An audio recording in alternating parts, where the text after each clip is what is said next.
मुझे बहुत पसीना आ रहा है। I am sweating a lot.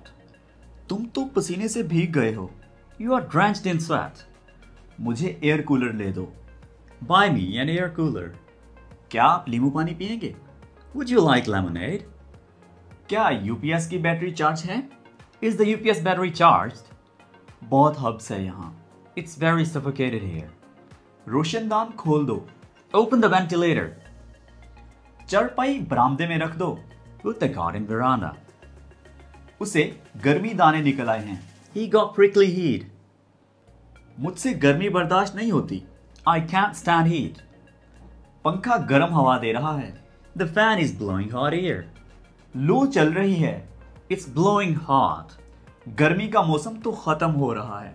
Summer season is coming to an end.